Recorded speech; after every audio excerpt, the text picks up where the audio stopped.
We're going to start this morning with a presentation from the Secretary of Education on the proposed district quality standards that are, again, that he'll talk about the process as well. But if we recall, the background here is that we have educational quality standards that really deal with what is taught in classrooms. And this is about district quality standards, which probably reflect more on the management of a school district.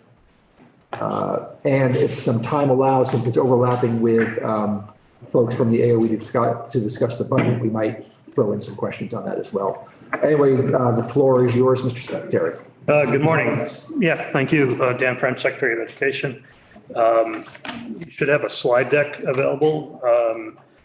And to the chair's introduction, this is about district quality standards, also quality assurance regulations. And first thing I'll say, this is a complex topic. It's going to defy 30 minutes. So one of my points at the end is I'd welcome to come back and spend more time with you. It takes me about an hour to go through these slides with just the context and the narrative and so forth. But I also think, this is an important topic in a lot of ways. I'm going to skip through some of the rationale. Key thing to take away, I'm on a slide that says education rules and regulations, about the third or fourth slide. This work was set in motion by the General Assembly as a result of Act 127. This is the pupil weights. So early on, I think you're all familiar with the weighting study and multi-year deliberations on the part of the General Assembly that ultimately resulted in Act 127. But very early on in that conversation, I can remember testifying in probably Ways and Means, and they were like, okay, if we make changes to the weights, what guarantee will we have that these changes will actually lead to outcomes? Because basically with the weights, you're not giving districts more money, you're giving them more taxing capacity, those districts that receive additional weights. So what actually leads them to make, investments with that new capacity? And the question emerged pretty quickly around in needing to improve our regulatory oversight of the education system, basically to provide the incentives, if you will, from a regulatory perspective for people to actually make those investments. And that led ultimately in 127 to the passage of this idea that the agency should develop district quality standards. And I'll use the phrase standards, rules, regulations all interchangeably. Everything we're talking about ends up in rule or regulation. So the idea of, as the chair mentioned, we already have education quality standards that talk about sort of the inputs, if you will. What we identified largely through looking at what other states do is we identified that we were missing a chunk of regulation relative to operations as being a significant input into the education process. So in particular, three areas that were identified in the law: business operations, so the accounting functions of districts, how they manage public dollars; facilities management, as there's a lot of acknowledgement that facilities, the condition of school facilities, school construction, the safe and health of school facilities is really a key input into both quality and equity considerations in schools. So the conditions of learning have a significant impact on student outcomes. And then lastly, school board governance practices. So those three areas were identified in the law, and also was identified a quality assurance process, which we really, right now, we don't have a quality assurance process in regulation for schools. We have a response to federal requirements in what's called our SSA plan. That's really our accountability system for the federal government, but we don't have a Vermont-based regulatory program for quality assurance. So the other aspect here was to not only create new standards and regulations regarding district functions, but also to weave together the education quality standards and the district quality standards in a coherent model of quality assurance. And basically the theme here, again, this would take me at least an hour to go through sort of the assumptions, but the important logic, I think, and this comes from the Brigham decision and then the litigation on Act 46, the state is ultimately responsible for education in Vermont. the state delegates considerable authority to local school districts to enact its responsibility, but the state cannot delegate its responsibility. We can delegate authority, but not responsibility. So, and it's totally, I think, appropriate that that happens because we need parental involvement in education. So to delegate a lot of authority to the local level is really important to get the state's responsibility fulfilled. And I would say the state's responsibility is largely equity and quality. But since the state delegates a lot of authority, it also needs, I think, has a public obligation to ensure that that delegation is happening in a way consistent with the law or consistent with its responsibility. So that's the piece that we're trying to explore here with a quality assurance, is like, what is that adequate level of oversight on that delegated authority? So good news here, this mission was accomplished. We filed our rules. The law required us to do this by February. We did that on time. Now the rules are in a public comment period, and I'll point you to a URL at the end of this where you could go look at them. Again, one of my points today would be to come back and talk about this in more detail. Another feature of this work is that this is the first time the Agency of Education itself has engaged in rulemaking. Previously and historically, the State Board of Education handles all the rules in education. So one of the things we wanted to explore here as part of the conversation about what is the appropriate role of the State Board of Ed versus the agency. I think many of you know the Agency of Education is a new construct. Previously, it was a Department of Education. Around 2012 or so, we made that shift when we changed the Commissioner of Education to be a Secretary of Education. But part of what we wanted to explore here was giving the agency authority over a rulemaking process. So we took this concept out for a test drive essentially in creating these rules. So all that was accomplished and filed. Looking at the slides, there's a couple things we had to navigate, and it's sort of like a through line, starting with there's three actors essentially in education oversight. One are the locals, the school districts and superintendents largely. The Agency of Education has an oversight function, a critical oversight function. And then the State Board of Education has an accountability function that's already described in law, which is 16 VSA 165. So when we looked at the state board's role, we kind of start this process by actually looking at the outcome at the end point. The state board has significant accountability authority over school districts, including things like shutting down schools, forcing the merger of districts. To my knowledge, those things have never been enacted in Vermont, and they're probably left over from No Child Left Behind Act to a certain extent. But we started with that, okay, that's the state's board's role. How do we pave a path forward towards those significant outcomes and responsibilities? And looking at our system, we wanted to have the ability to leverage what we call local responsibility. So I'll talk about local responsibility, state oversight in the form of the Agency of Education, then state accountability, which is the State Board of Education. So those three concepts of responsibility, oversight, accountability. And really, the big takeaway here is that no matter what we enact in law in terms of education policy, if we don't reduce the process variability that happens in the middle of the system, somewhere between what happens in the classroom and state level of accountability, which is, again, sort of No Child Left Behind, all this stuff that happens in the middle is where things can go south from a quality and equity standpoint. And there's a lot of variability in Vermont, especially probably because of our local control, and we have a lot of small school districts. There's a tendency to have variability. So what we're trying to do through this construct or continuum of responsibility, accountability, and oversight, we're trying to reduce the variability of things that happen in the middle. And we think we've come up with a pretty good way to do that. But again, it's out for public comment right now.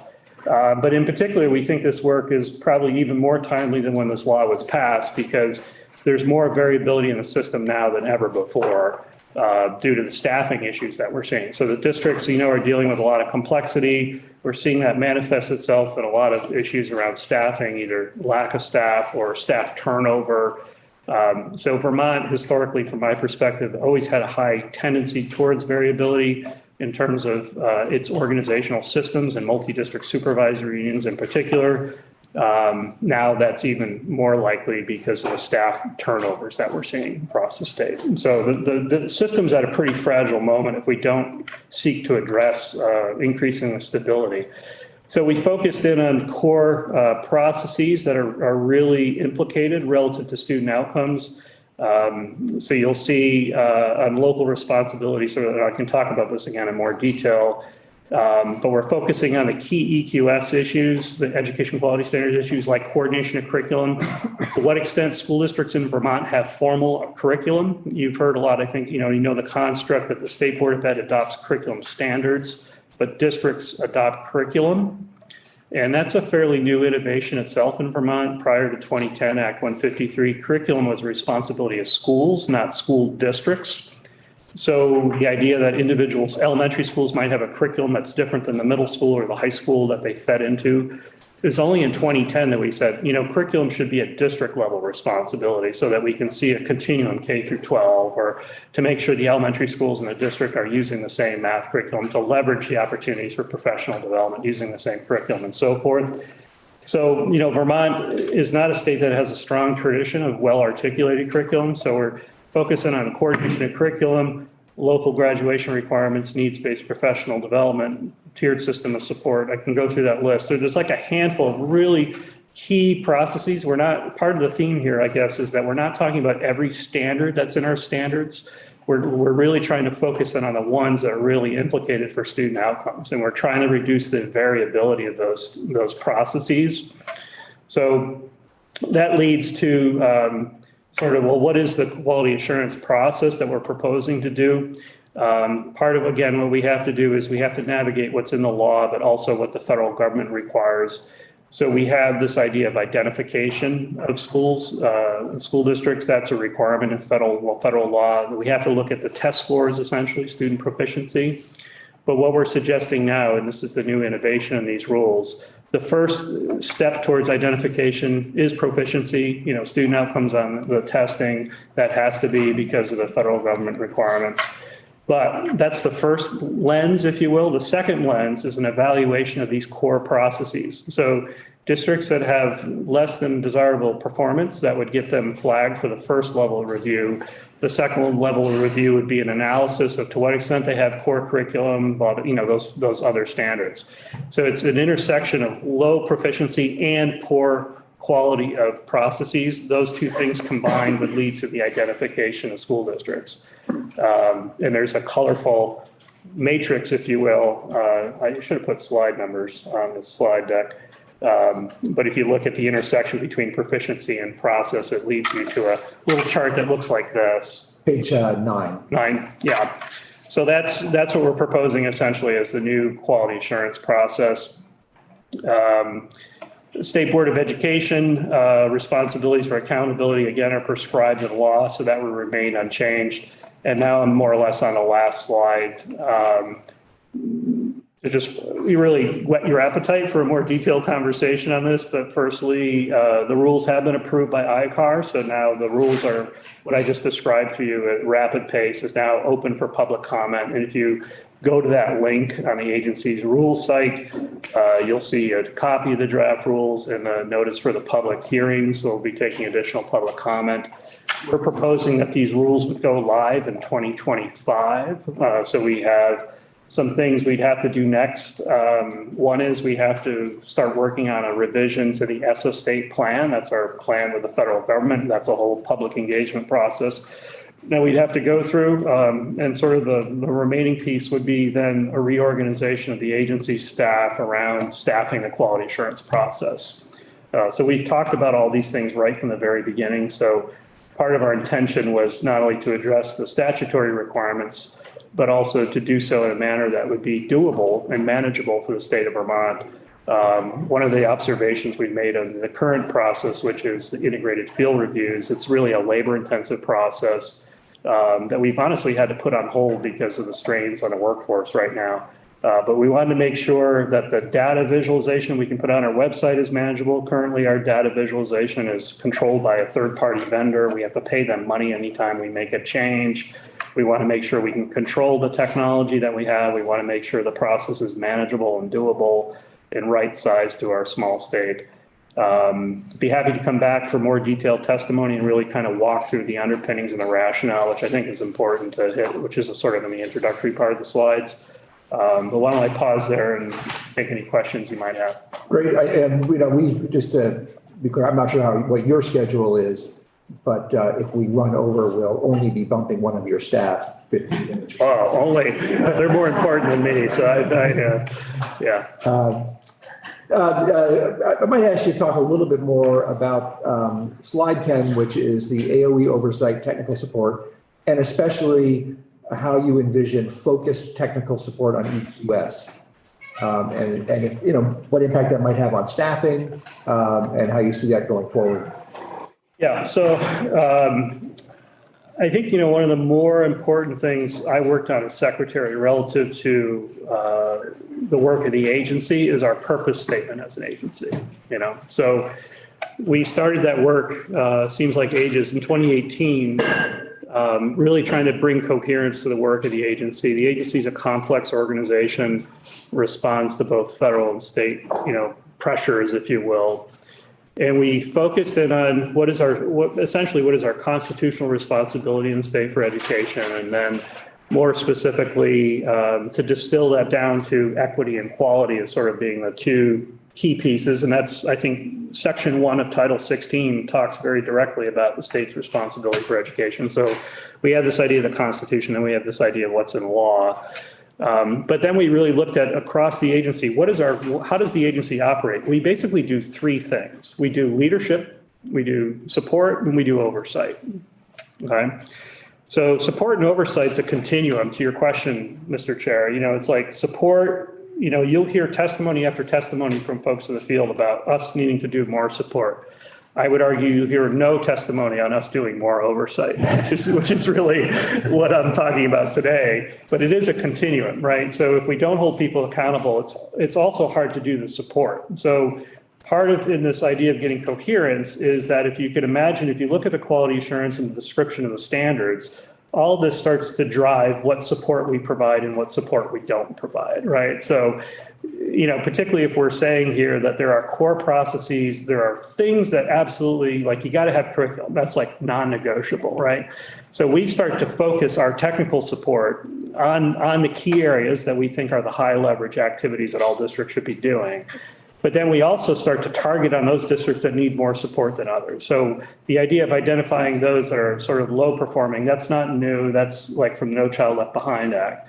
But on that, back to that color table, we start to identify a couple other areas of school districts that are either, getting okay outcomes, but their processes are weak, or they have, for whatever reason, achieved pretty good outcomes, but they also have problems with their, So that allows us, again, to really start to focus our targeted support. So in terms of the EQS itself, it's kind of, before having this sort of statement of purpose, all of our rules and regulations could be up at any given moment for a conversation around professional development or support. But how did we conceptualize that and plan for it and so forth? I think this kind of activity will allow us to get more targeted on those things. It's not a question necessarily. I think many of you know the EQS is going to have new revisions as a result of Act 1 ethnic studies. It's not about us saying to the field, well, what would you like professional support on? Without absent the oversight function, now the conversation is, well, you have a requirement for curriculum, and that is defined in the EQS as meaning these things. So we are going to target regularly, professional training on how a district should have coordination of curriculum, and we can drill into school level professional development as well. But that becomes, for me, sound like a lot more coherence relative to what we do relative to support, as opposed to just like, well, what would you like supported? But yeah, I'm sort of having been around this long enough now, couldn't agree more that we sort of set up this whole, we have EQS, we've got curriculum that's now supposed to be coordinated at the SUSD level, all of that, but you don't really know what's actually happening. Right. And so, but I guess, what we hear from the field a lot is, goals are great, all that, but we need support and leadership. I don't mean leadership from the big L, but just right. people out there yeah. helping, as opposed to people out there assuring compliance. Right.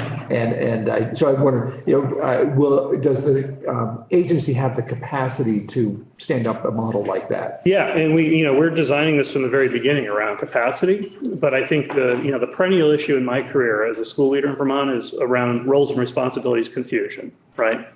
So what I hear a lot, Secretary, for more support is around really could be traced back to this idea of role confusion.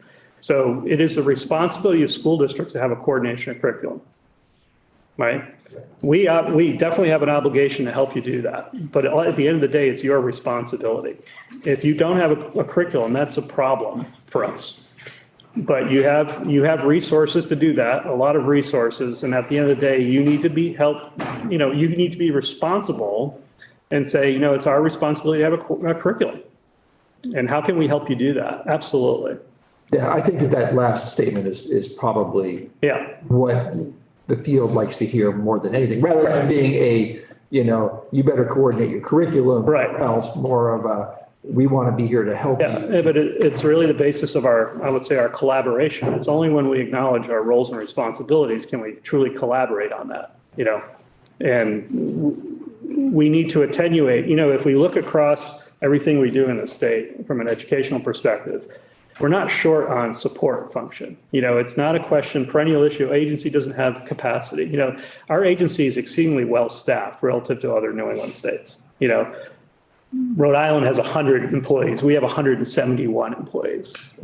I could go on that way, right? So it's not a question of the AOE takes on, because we're such a small state, we have small school districts, you have to take on more of those. That's right. It might be diffused in a place like Rhode Island. That's correct. And so we have to sort of think about getting this balance right of roles and responsibilities. And again, I would argue the idea of coordination of curriculum, to keep pulling on that thread, is a fairly new innovation in Vermont. 2010 is the time when we said, districts should do this, not schools. Like prior to that time, we expected every teacher, every school to be its own curriculum development workhouse. That's inefficient and I would argue leads to patterns of equity and opportunity that aren't appropriate. So we are always struggling with this local control versus state control issue.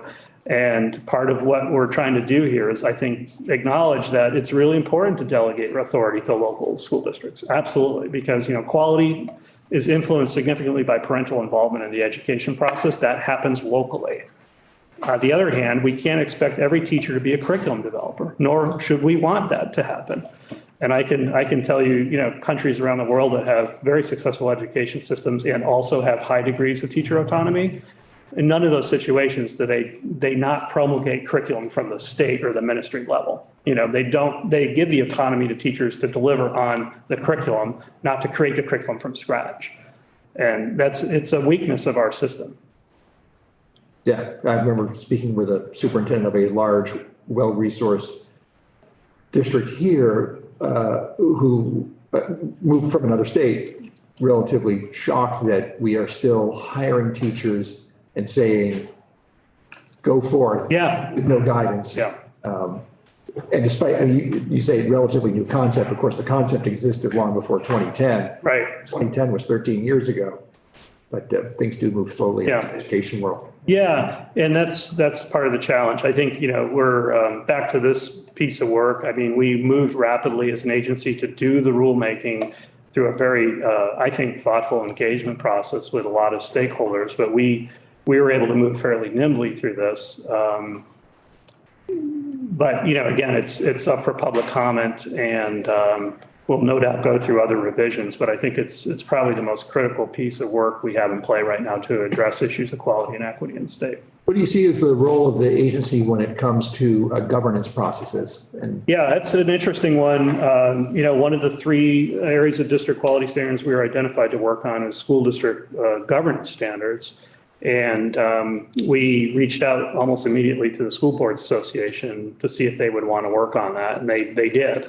And they went through, and I would say by introduction, I think, the School Boards Association in Vermont is probably one of our most diverse organizations, a lot of opinions and a lot of members. And they did a great job engaging their membership and sort of coming to sort of those general statements of what are good governance principles, not to promulgate any particular governance model, but to say there are some core things you should be doing as a school board. So I think, ultimately, I don't anticipate the agency having like an expert on school board governance, but I think we would lean heavily on our partnership with VSBA to work on that area.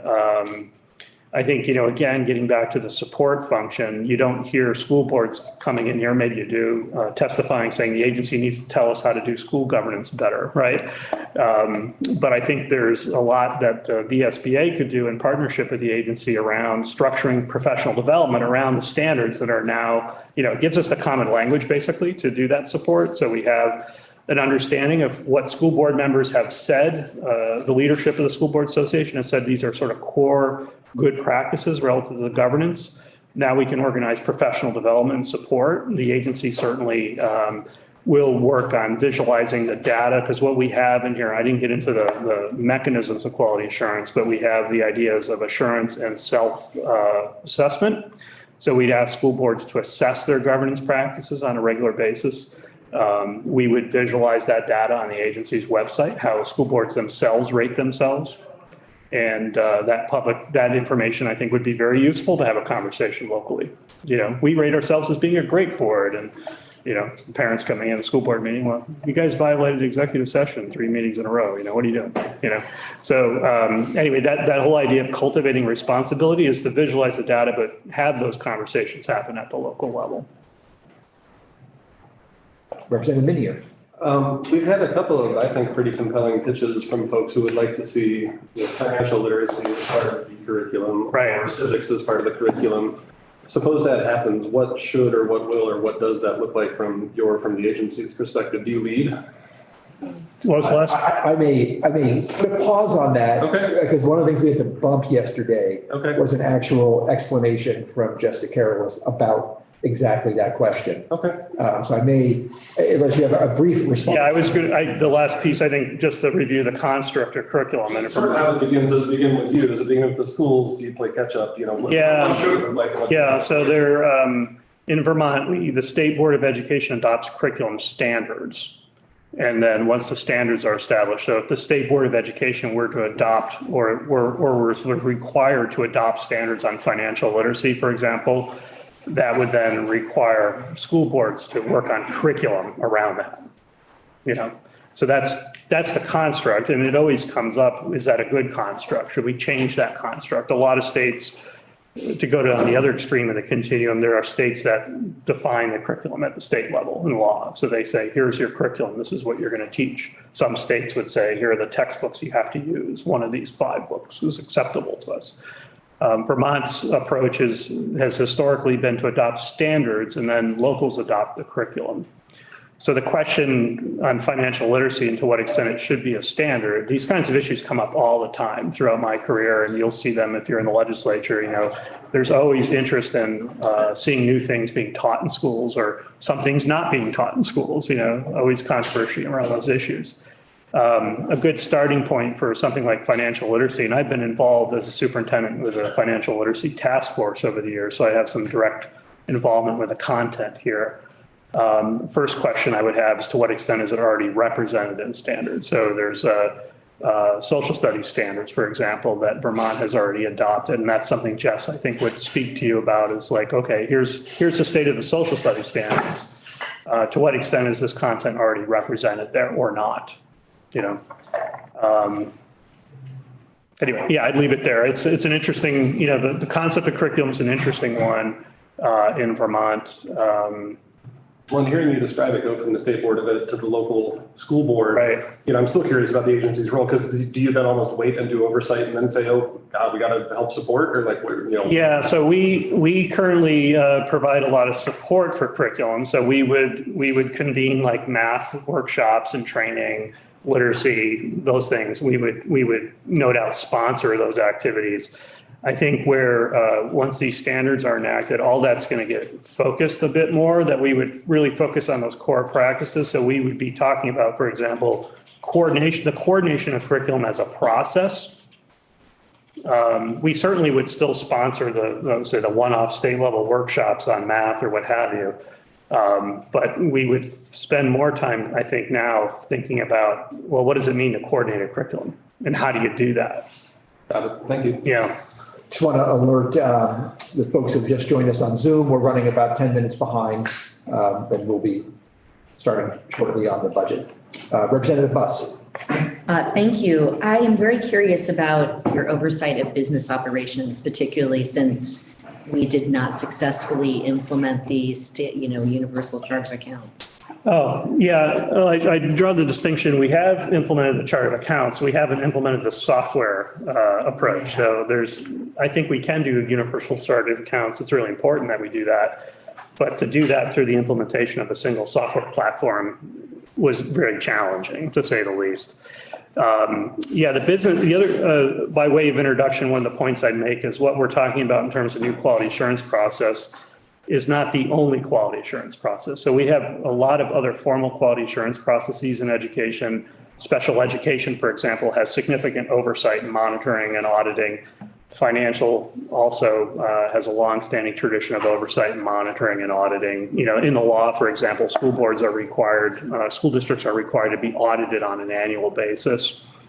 But we think there's room for additional regulation in this space. So we think, what's being promulgated here, we worked with business managers to create some new standards on financial management that will help us, I think, provide focused technical support before auditing comes into play, but those auditing functions aren't going away. School districts are very complex organizations from a business standpoint. They manage a lot of complex federal and state dollars that have some significant strings attached to them. It's an area of concern in the state. When we think about all the small school districts that we have no professional standards for business managers and school business managers. So we have all kinds of people that come into that role. The school districts aren't necessarily organized the same. So it's not like if you were a business manager in one place, you might be able to walk right in and say, oh, what's this district like? Because they're organized differently. The work has a pattern to it that the agency can really help shine a light on. So again, this is an area absent regulation. It's difficult for the agency to sort of convene support around specific approaches. Our support role to date is really focused on partnering with VASBO, which is the school board, school business officials professional organization. But we don't really have a solid program of professional development and training for them. So the standards will give us a basis to start doing that kind of thing. And I think also to really start working on project management as a science that business managers need to have a better understanding of. So there's some things we can do in that space that I'm really excited about, actually. If this regulation happened before the software implementation, do you think that we could have been more effective? I think it was unfortunate that the software issue got added on to the idea of the chart of accounts. The chart of, knowing that the state of the education system, and at the same time we were trying to do Act 46. I mean, if you take it, just stand it from like an outside business world, if you were a business and you were going to consolidate your subsidiaries, would you do that simultaneously where you were organizing the accounting system? And that's kind of what we tried to do at the same time. So we shouldn't be surprised. But I think if we had the standards, the concept of the chart of accounts would have been easier to understand relative to what a sequence of things we should do. And maybe we would not have jumped into trying to do that through software at the same time. Representative Austin. Yep, thank you. I'm just curious. I've always, as an educator, always felt that I'm concerned that we're not having an evidence-based conversation. And I always felt like we should follow the medical model of evidence, in terms of outcomes, because, I think it's great that schools can develop their curriculum, but where's evidence and data?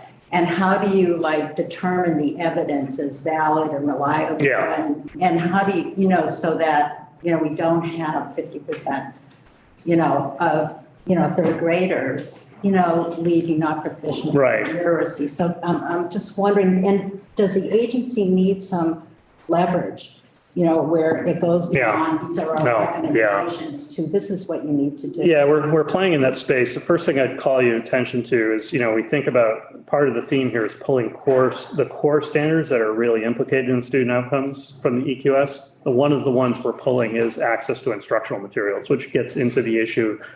The phrase would be high quality instructional materials, right? So it's not as simple as the medical model because there's a lot of social aspects that factor into outcomes, and we can't really isolate it down to materials. I just like that it takes 3 or 4 years Yeah. of testing before you. Yeah. implement something. And I think there's a lot of what we're seeing as a model nationally, which is one we're working in right now, is this idea that, we can talk about adopting standards and we can talk about professional development, but in the middle, and this is the other representative's question around the financial standards, we can do a lot of work to promote high quality instructional materials, right? And other states who have a lot more resources than us have developed whole libraries of high quality instructional materials. So we can do a better job of learning from other states and pointing to those resources that have been cleared or identified.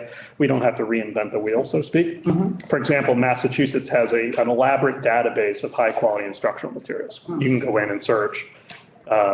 So we can do more at the state level, sort of collaborating, if you will, again, local responsibility for curriculum, but we can help support school districts by pointing to high quality instructional materials. So they're not out there just wandering the landscape. It is fairly alarming, in an environment, when you look at some of the data around how teachers select materials, the randomness of it, they have a tendency to select things that aren't high quality because or in Vermont, I think in particular, since we don't have a lot of formal curriculum, they're building their lessons as they fly, so to speak, and they're pulling from teachers, the teachers' websites and so forth as resources. So I think we can get more into the issue of high quality instructional materials. And outcome, looking at outcomes. Yeah, well, that's embedded in the system for sure. Yeah. Thank you. And I notice the work the agency and Jess is doing. And I'm really impressed by it. Yeah, curriculum's a challenging topic today, as much as I alluded to like the 20-year experience I've had. The good news today is curriculum's expanding on an exponential basis, so we'd like to think of this idea of, standards and, development, or the idea of teachers pulling stuff. But honestly, that's part of the dynamic today with the internet. I mean, we have open education resources. Even our most rural schools can offer an expansive curriculum, right? It's a question of how do you develop the professional inclination among teachers and systems to kind of do that curation of high quality stuff and not pull bad stuff into that and become more intentional around it. So, Thank you. Yeah. I think we'll pause here and appreciate your willingness to come back and talk further about it. Yeah. Do you have the ability to stick around for a little bit while we Do not. Okay, very good. I'm not sure if Sean Kuzma is going to be able to answer this question, so I'm going to throw it out there to you very quickly. Sure. We had appropriated $100,000 for the state board to update basically and I can't remember the term that it is for, but the construction standards. Yes. What is the term we use for that? It's the regulations around construction standards. Yeah, it has some other. Yep. I always forget. Anyway, that has not been accomplished despite the deadline. That's correct. So The money, where is the money? that would be, that's something we'd have to talk to Sean about. I'd have to dig into that. But we have a sequence of work on the Act 72. This is not the front burner work. This is like the last thing we would do.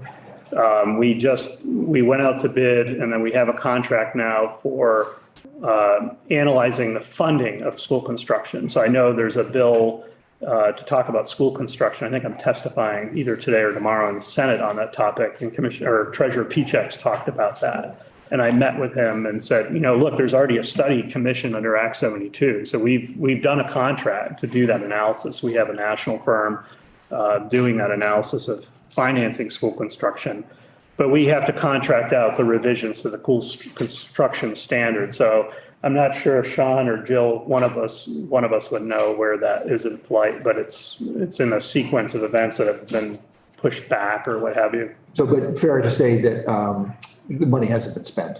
We have not encumbered the funds, I believe, in that area. All right, that's great. This is, we start talking about the budget.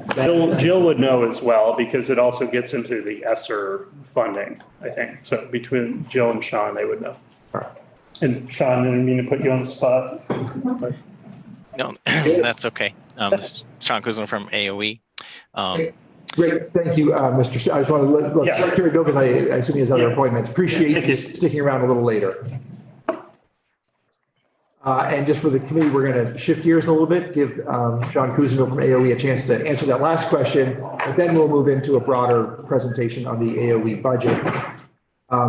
And I don't know if we have anything submitted for us to look through, or if you're going to share a screen, or what the process is here. Yeah, I thought, based on your questions, we'd just start with the ups and downs document and run through that. I could share my screen for that. I think we'll probably have you do that then. Yeah. Okay. Anyway, I'm sorry to interrupt. Why don't you go ahead and just start from the beginning, introduce yourself. If you Sure. wanted to address that last question, go right ahead. Yeah, so good morning. I'm Sean Kuzno, the Deputy CFO at the Agency of Education. Happy to be here this morning. Yeah, I think talking with Bill a little bit yesterday about that question, it sounds like it's funded with ESSER dollars. So and it hasn't been spent. So the money is just kind of waiting for, I think they're trying to hire a contract to do the work at whatever point they can. Since it's ESSER dollars, does it go away? Or it's been appropriated and so therefore it's safe? Well, ESSER is federal money, so it will expire. If it's ESSER 3, it would be not this September coming up, but September the following year. So we have some time. Or ask Jill to provide us some clarification on that Sure. money and its time limit. Yes, yeah. Because if it's ESSER 2 money, that money expires September 30 of 24. ESSER 3 or ARP ESSER expires 1 year after that. Okay. September of, no, actually, ESSER 2 expires September 23, ESSER 4 24. Too bad you got me happy that it was going to be 24. All right. Yeah. In clarification, what is the name of the program? Are you talking about school construction aid? No, The program, okay. Yeah. We don't know what the name of the no, program this is. is Okay, obscure. great. Yeah. Yeah. Anyway. Sean, go right ahead. Have you shared? Great. Yes, I will share it and let me know Terrific. if you can see it. Great. Perfect. Okay. If you could expand maybe a couple of clicks, then we might be able to see it even better. Blow it up a little bit. That's good. Now, Okay. you may have to shift around, but that's fine. All right. Let's see. So, we have the ups and downs document. We also have a budget book, an annual report, and then a slideshow that goes with the annual report and the budget book. So have you seen those? I can share links to those if you want to dig in more. Okay, that'd be fine. Okay. And So- as I said to Bill Bates, the sort of, we don't need to dig into every thing that is sort of business as usual, but we'd be interested in any, let's say the word significant change, either in staffing, up or down, or other appropriations that are either being added or being cut. Yeah. Okay. So I'm going to start with the finance and administration appropriation. So this would be B500, I believe, in the budget bill. And we've got like 7 funds across the top. Special fund is a summary of several different special funds. Medicaid is in there, licensing fees, ROPA fund, the post-secondary, and conference fees are all added together in the special fund column. So we start with the previous year in the dark green, and some of the changes are in the white. So we have the normal salary and benefit changes. And then in this appropriation, we have 5 new positions, and they're funded with general fund for next year. And these are they came out of Act 127. And then we had one-time funding for 2 of the positions in FY23, but we were told we had to find funding for the future. So we put them in as general fund, and it was approved by the administration. And that's the 2 in the yellow, so about 504,000. Oops.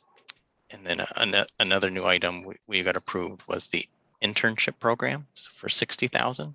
So we're looking to bring in college students to intern for AOE with the hopes that they would continue in Vermont or at AOE once they graduate.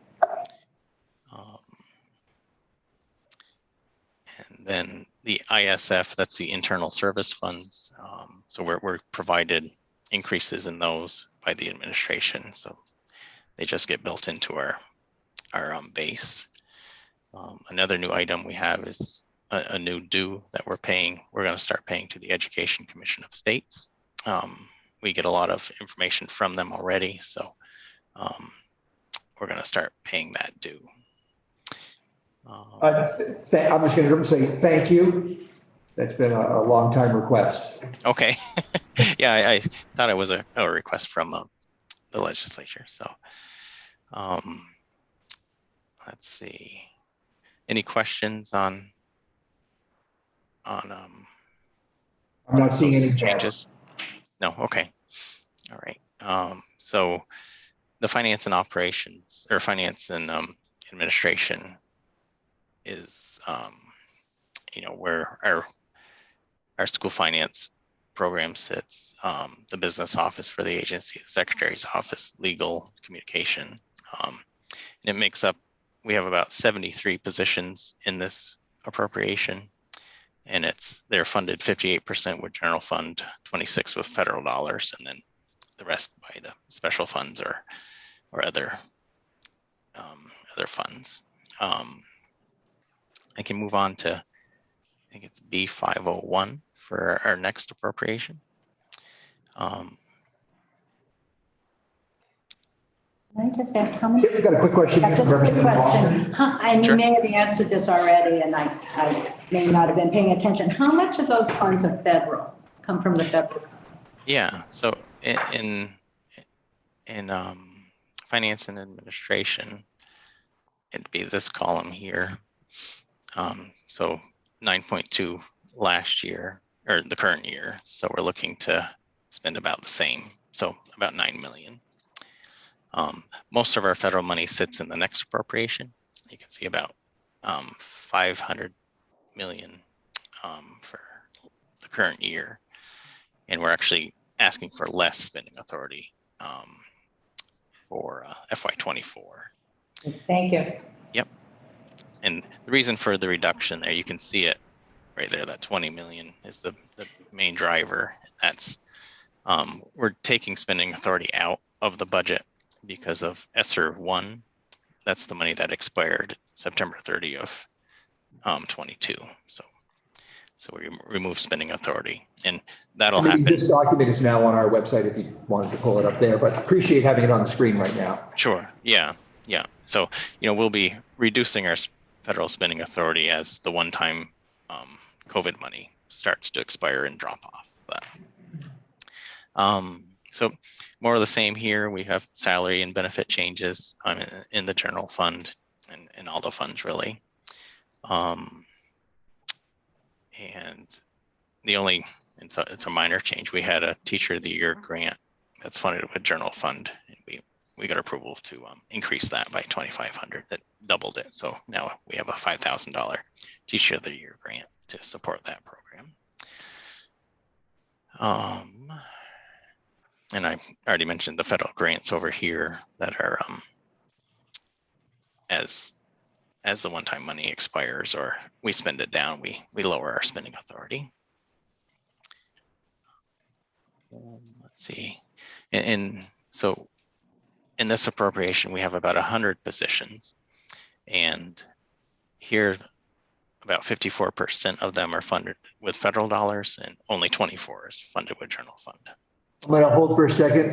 Representative Mahaly from House Appropriations is on the Zoom with us and has a question. Sure. Thank you, Chairman Conlon. Sean, what was the thinking behind the 5 new positions that are from Act 127 being in the general fund rather than the ed fund? Yeah, we don't generally fund positions with the ed fund, I think is the main reason. I don't know if it's allowed or not allowed, but yeah, I don't believe we have any actual state position funded with education fund money. Right. The overall philosophy is generally the operating of the Agency of Education is funded out of the general fund, where the operation of schools is out of the education fund.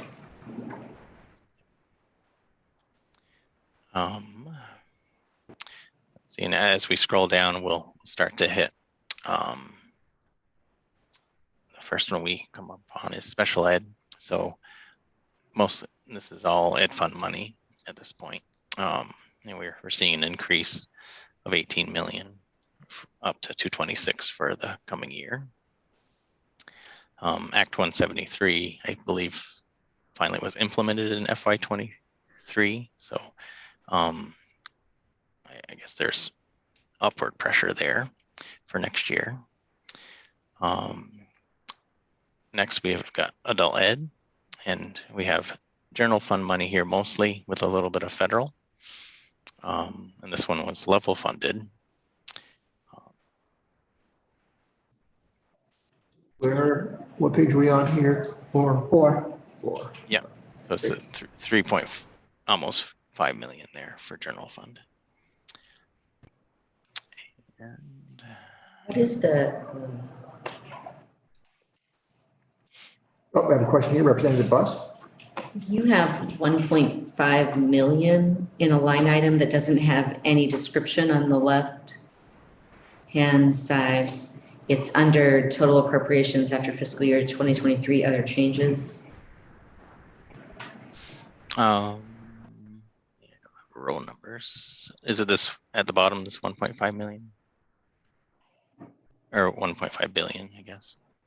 It Or is is way above that. So go up and then go to Yep. 19 million and then go up to that. State place. one. Okay. Yeah, oh, sorry, I skipped over that. This is our state place student appropriation. So we've got an increase of 1.5 million there for the 24 year. That simply reflects anticipated greater need, I assume. Yes, yep. Yeah, thank you. Sorry for skipping that one. Thank you. So we talked about adult ed, and then next we have the adjusted education. It jumps around a lot here. So this is the 1.5 billion. This is the big piece to fund the school budgets. Okay, I'm sorry, would you bump back up to adult education? What did you say the 916 represented? And I don't have the columns. Yeah. For me. Is that federal money? That's a federal grant, yes. Okay. Okay. Which has generally always been there. Yes, correct. Okay. Yep, it's one we get each year. Great. So we got a $150 million increase in the ed spending grant, based on, and if Brad was here, he'd tell you that he'd have a more accurate number, as this was as of November or something. So as the school budgets come in, I think we'll be able to tweak this number a little more for the actual final budget request. All right. 30 seconds and we get through a $1.7 billion appropriation. Yeah. That's the payment that goes to schools. Okay. That Yes. is the fund right there. Yeah. Yeah, that's the bulk of our funding to the schools. Yep, our state funding anyways. Next we have transportation. So we're looking at an increase here of 1.7 million. So we reimburse the schools 50%, up to 50% of their allowable transportation costs. it's on a 2-year lag, but, and actually this appropriation doesn't allow us to do the whole 50%.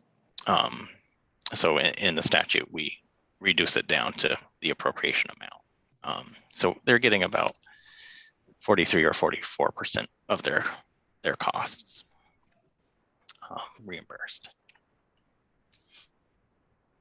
And next we have the small schools grant program. Small increase there of 100,000. When does that come to an end per Act 127? Yeah, from listening to Brad, I think it will continue unless the legislature makes a change to it. So I thought our pupil weighting essentially removed the small schools grants. yeah, I'm not sure on that. Okay, well, it's in there for FY24 then, okay. Yep. All right, so next we have essential early education. So 7.5 million, and we're looking for another 800,000 to bring it to 8.3. And this, I believe, is special ed for pre-K aged children. Pre-K 8. Pre-K aged. So 8, it was like, it can't be that low. I think 3 to 5 year olds or 3 and 4 year olds. Yeah. I was at 8th grade. So thank you. Sure. And then our final one is well, I guess we have state board after this, but we have oh no, there's a couple more. Sorry, it keeps jumping around because it's zoomed in so far. We have the 16.2 million, looking for $750,000. This is the tech ed program.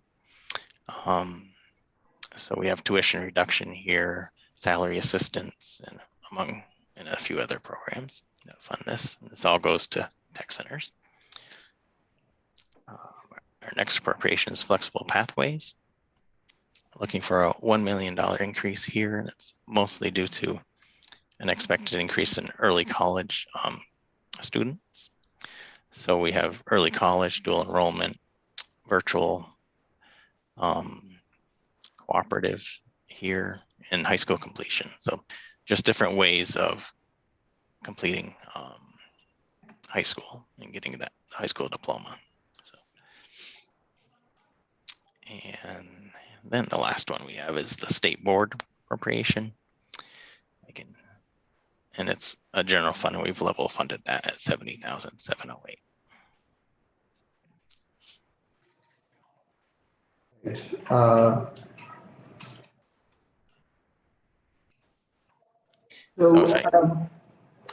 Hopefully you'll be able to speak to some of these when we, well, I guess, do you have another document, or where do we find the higher education appropriations? I don't think that's in our agency. It's nothing in the budget I handle. All right. Well, we'll put a hold on that then. Okay. But one thing that we are keenly interested in is some of the grant awards that you could perhaps speak to. Yeah. What the level of funding is. Yeah. Recommend. So you asked about Governance Institute, and all of these have been level funded Okay. probably for years. So Governance Institute, we're at 186,874. And this is general fund dollars. That's level funded. Yes. Yeah. Okay. Outright Vermont, we're at 60,000 general fund. Yep. Level funded. Yep. Yep. We have a Special Olympics grant, 13,778, and that's level funded.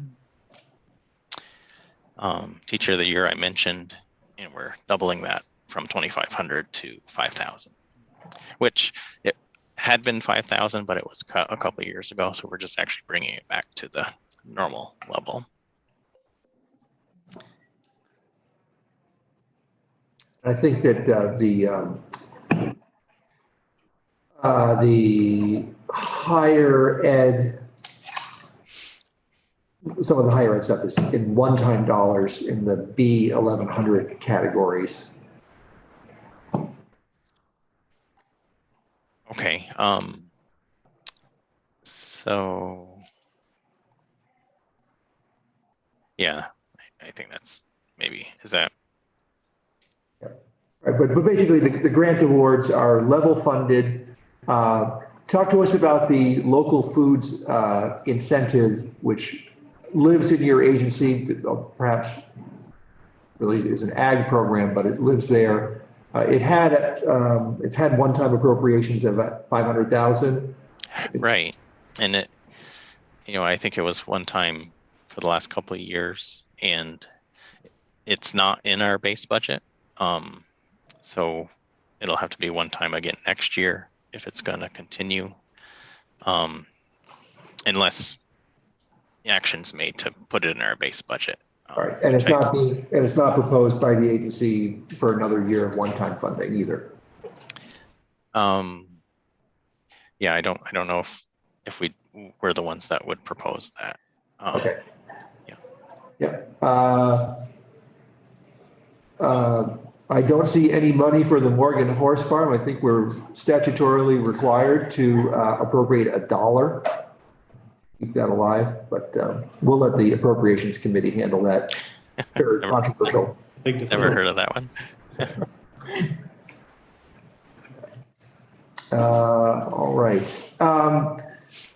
In sort of the language portion of it,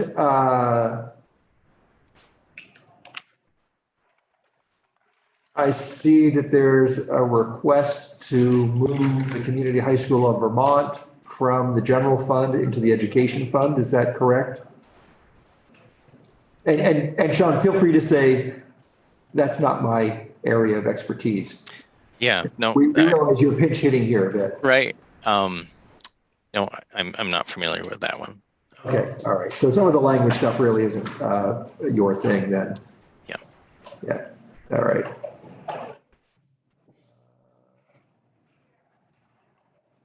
Okay. Any questions? Please go ahead. Yeah, you had a question about vacancies, and I haven't talked about that yet. Right. So we have about 21 or so vacancies that are on the, on record. I think some of those 5 positions that were given to us in 23, they are vacant, but I'm not sure they're part of that 21. I think we have 1 filled. So we have 21 or so vacancies. We have about 5 of those that we've hired, and we're just waiting for them to start. So that's some good news. And you asked about what happens to money when a position is vacant. So with general fund dollars, we budget what's called a vacancy savings factor into the budget. So we're told by the administration, budget a negative X% in your budget to account for vacancies. So in the FY23 budget, we've got about, if we were fully, if all our general fund positions were full for the whole FY23, we'd actually be short almost $200,000 because we've got 195,000 built in as expected vacancy. The administration increased that percent this year. So we're looking at, let me find my notes here.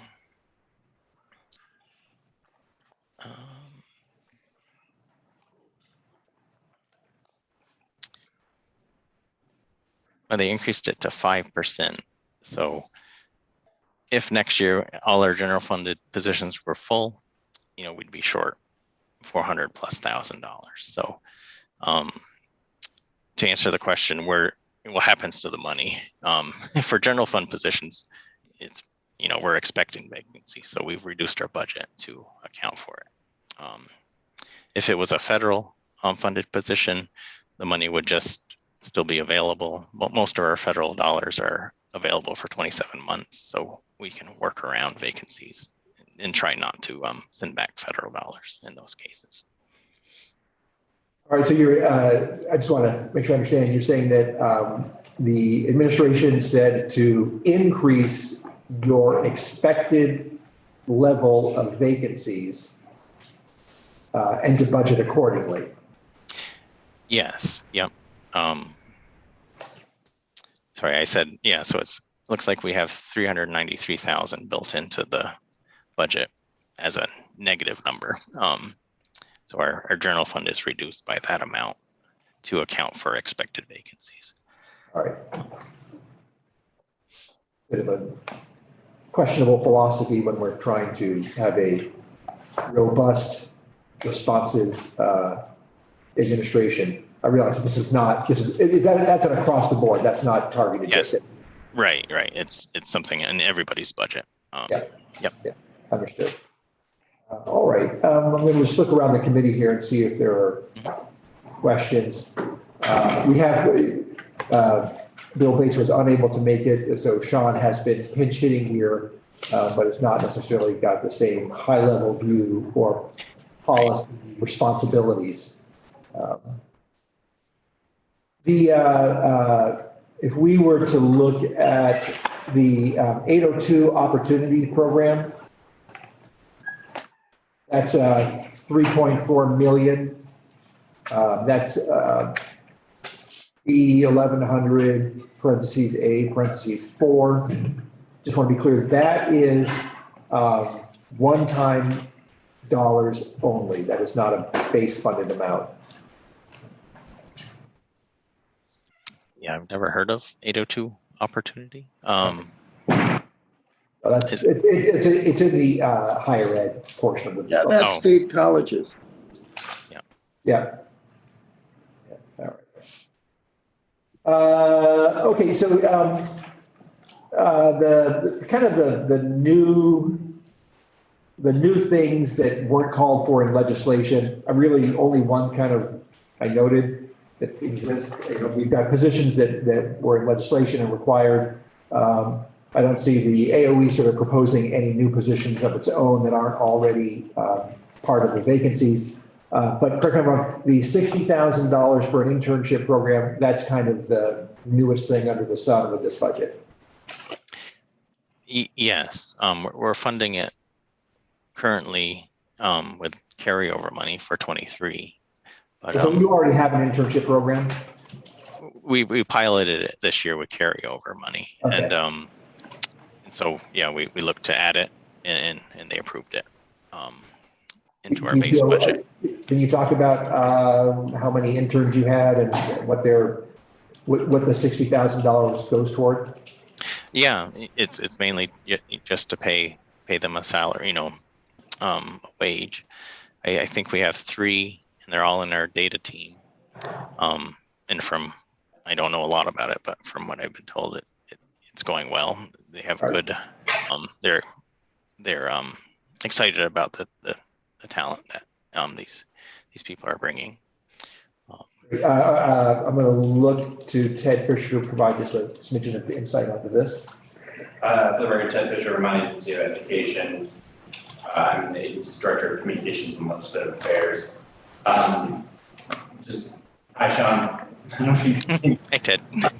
I just wanted to note that one of my team would like to, as we continue to expand our work and sort of get a handle with an expanded team, we are hoping to be able to take advantage of the internship program in the future. We have a lot of interest from folks who are learning either studying education policy or doing other sort of related things. As I think the committee may be acutely aware, there are not that many sort of pathways into careers in policy work in the state of Vermont, that's being a small city. So we would love to be able to offer that as an educational opportunity for folks interested in other communications or policy education space.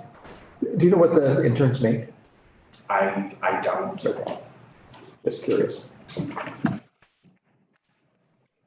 All right. Any other questions? Sean, thanks very much for stepping up here and Sure. handling the presentation. We definitely Yeah. appreciate it. Thank you. Happy to. Thank you. Mark, I want to make sure you didn't have any further questions. Sorry about that. Not at this time. Thank you for allowing me to attend. And Mark, do you have anything you'd like to share with us that you found particularly noteworthy or whatever in your sort of look at through the budget? Well, I think a couple of things. I think that the 5 additional positions, we've looked into that and would be, appreciate your thoughts, the committee's thoughts on that. It does seem that those were the positions that were authorized by Act 174. In terms of other items, what I'm going to do is to send you and the liaisons, Representative Minier and Representative Buss, a chart and a memo which sets forth all of the areas that the asks that we see in the educational arena that are above and beyond what's in the governor's budget. So thank you. So the work that we need to do, and I realize the timing is really short here, then is with that chart, we sort of fill in our notes and comments and then get it back to you as soon as possible. Right. What I've done is prepared a chart and a memo, and I'd appreciate it if, and there are certain areas where I haven't been able to fill them in yet. And so if there are things that you have that you could help fill in, that would be great. Plus, of course, your reactions to them. We have, the Vermont State Colleges have an ask, a major ask, really. The governor's budget allocated them $10 million in one-time assistance to reduce CCV tuition by 50%. Their problem with that is that one-time money doesn't really allow them to reduce tuition. Reducing tuition is much more effective for them and gets a lot more people than scholarships. So they're proposing $6 million in general fund base to reduce CCV actual tuition by 25%. VSAC has a couple of programs, including their 802 Opportunity Program and their aspiration for, again, they want it in base rather than in one time. But then I think you guys know about this. The Vermont Adult Education and Literacy has been level funded at $3.5 million since 1992. And they're asking for another $1.5 million in base. You mentioned the governor's institutes that have been level funded at $186,000 for 11 years. They're asking for more money. And Mentor Vermont is asking for a lot more. Outright Vermont, I don't have a lot of it. I have not been able to get a lot of information on it. I gather from the testimony, they're currently funded at $60,000. Yeah, and we're gonna have them in as quick as possible next week. And I'm going to be talking with the executive director later today to clarify what they were looking for. Right.